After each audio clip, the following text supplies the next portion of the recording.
Good morning, everyone. This is Captain Ando. I'm the Dark Star Strategist, and today we're going to take a look at territory captures and crewing your ships appropriately. So now we have an event that's scheduled here not too long. In fact, it's scheduled at 1 p.m.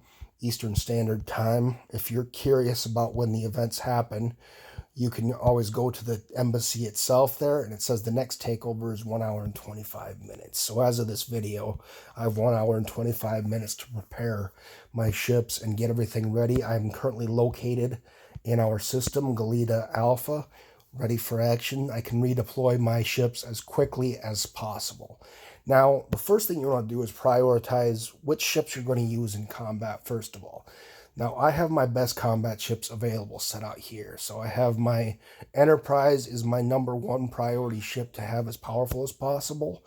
It is designed with a loadout of, and it's very important as you do this to strip out all of your underdeck crewmen to make sure that at the end of the day you can set them up to optimally to have the 300 percentage stats in defense, attack, and health across the board. That'll increase your ship's power level and make you as strong as possible.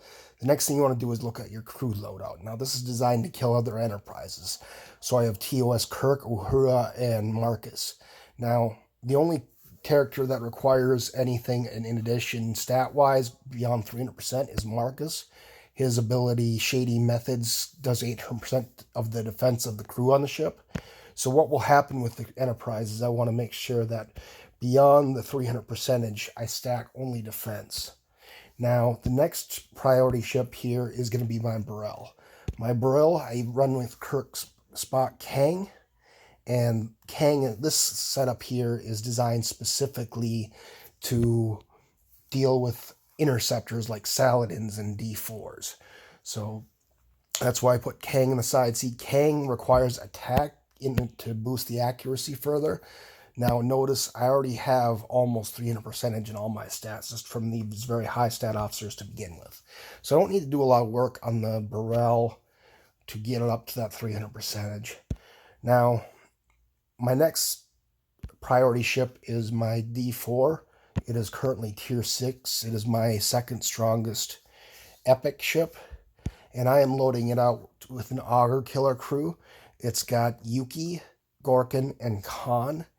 Now, Yuki gives a boost against Romulans for 500% of the health. So if I get that 300%, which should be easy to do, I want to make sure that anything I do beyond that is stacking health, which is a good compliment because the other one I had attack and defense. This one I have health.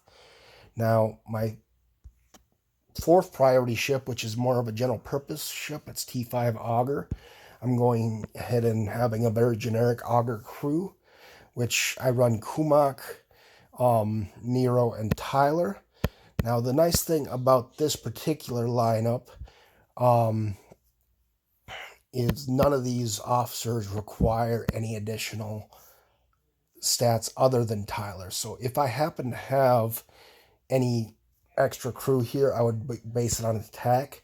But considering this is my fourth priority ship, and I don't have as many belly slots, it's probably not going to be the one that gets any extra attack. So it's just going to be as is. Now, my last ship priority-wise is my Sarcophagus. This just for node capture. Now, I got 3 very strong officers for node defense here. I got TOS Chekhov, I have Aram, and I have Tilly as the captain. Now, this one only has 3 belly slots available. It doesn't, in fact, get more than it gets to 5 slots in the underdecks, and that's a level 60. That's tier 12, so that's not something that's going to happen very soon. So I'm not really worried about that right now. Try to get the stats as high as I can, but I know that this one's going to be sacrificing. I'm not going to reach the maximum potential of this ship, or even close to it. So whether I go above and beyond 300%, or in this case, I believe it's 500%, is really a moot point because I'll never get there. So, now speaking of that, now once I know what my ships are and what they're crewed with in the bridge, the next thing I got to worry about is my prioritization for getting those stat percentages up. So now, Remember, the sarcophagus was the furthest away. It has only 60, 90, and 90. So it's going to need some very high stat officers to compensate for that. That's just something to be aware of. So I'm going to crew the underdecks first and try to get that as close to 300% as possible. The next furthest away is the Auger.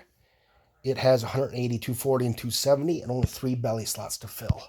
Now, fortunately, the D4, which has 4 belly slots, is a lot closer. It's only got 60 and 30% to go. So in this case, I'm actually going to prioritize getting the Enterprise up there quicker than the D4 because it has a much steeper hill to climb. And very last ship I'm going to do is the Burrell. Tons of underdeck slots to put officers in, and I only have 60% to cover. So that's going to be my prioritization. So we're going to start with a Sark at this point. The Sark, as you can see here, we've got a lot of stats to work on. Health is the furthest away. So I'm going to take a look at that. Now, to me, I just want to take big stat officers, period, and plug them in here. So Pike, almost 66,000 power. He's got strong strats across the board. He's not being used anywhere else. I'm going to plug him into this slot.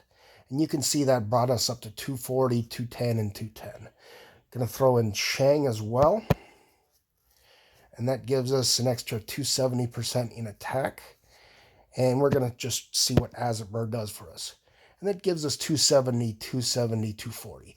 Really not bad for what we have to work with. Remember, this one was never going to be fully filled out here. We just do as much as we can. We can tweak it around and see what Vemit does. Vemit, in fact, gives us a little better. That gives us 270% across the board. That's probably the best we're going to get out of this. So we take a look at that. We got it up to about 4.7 million.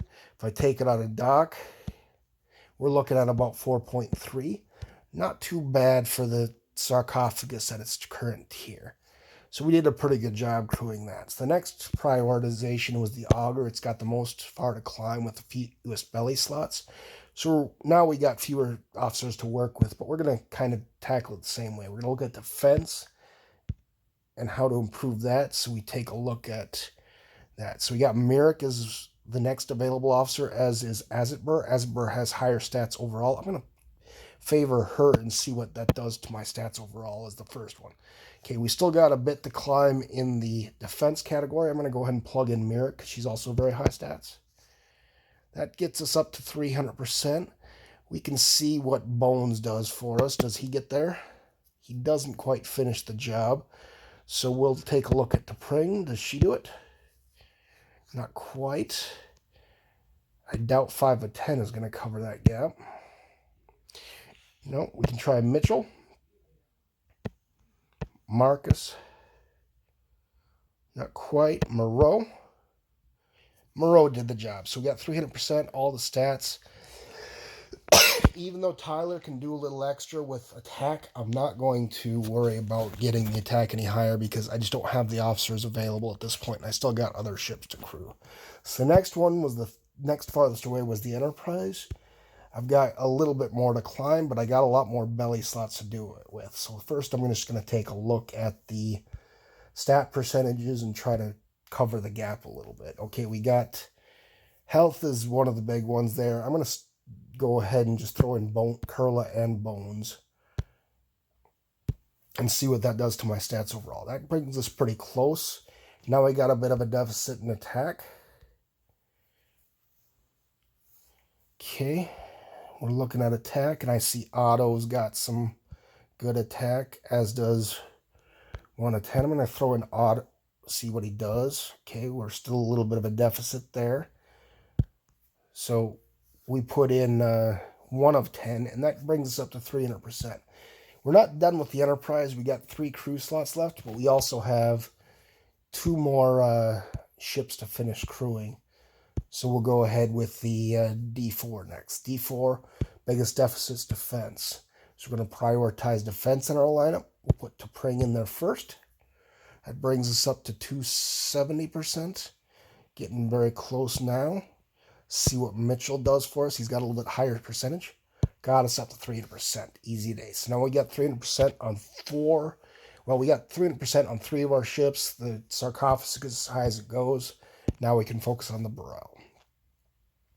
So now the Burrell, where the biggest deficits in health, prioritize health.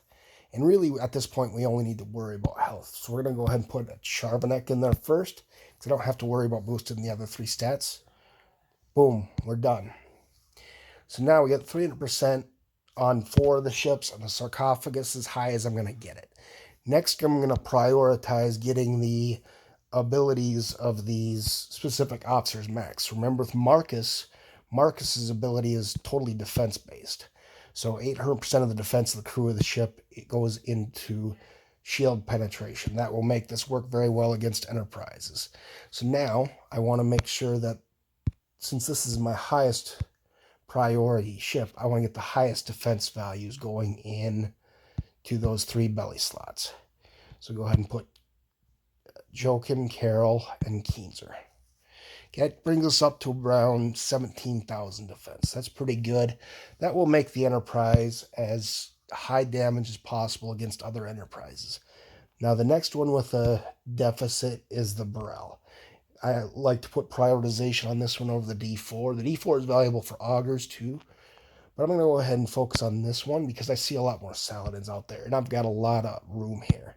Actually, considering I don't have a lot of room, maybe it is a good idea to focus on the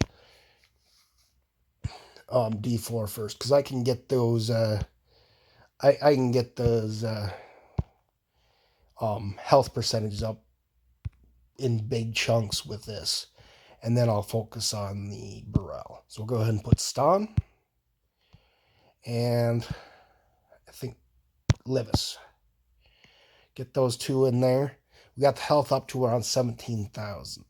So we're getting a lot of that Romulan damage in the D4 just from doing those 2 officers there. And last but not least, we'll focus on the Burrell. So now we've got everything is attack-based. We'll go ahead and just take it in descending order, the next available officers. And as you can see, we've already used up a lot of our officers between away missions and crewing the ship. So we're just going to have to grab them as we see them. So we got 6 of 10, Krell, Decius, 5 of 10, Jayla, Sulu. And we brought our attack up to around 15,000. Pretty decent, not superb, but in this case, it's what we got. So this is how I crewed out every officer. They all have the 300 percentage, and they all are crewed as for a specific role and set up to take out specific tasks. So now as I deploy my ships out there, when I go out, I know that they will function in a very specific purpose. I want to deploy them in a location-wise to meet the threat as I see it. So we'll go ahead and move into our space. I like to move power into Galita Beta. I am one of the more powerful players in our alliance, so I'm going to go ahead and I'm going to start to post my units there now. Now you can go ahead and place the Sark over the node you want to take. You can send it there, and then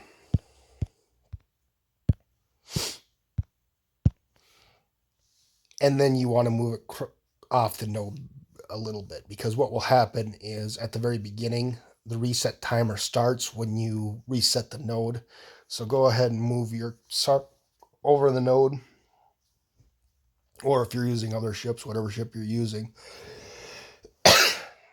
place it on the capture node and then just set it off to the side a little bit so people know that you're there and you're intending to take that node.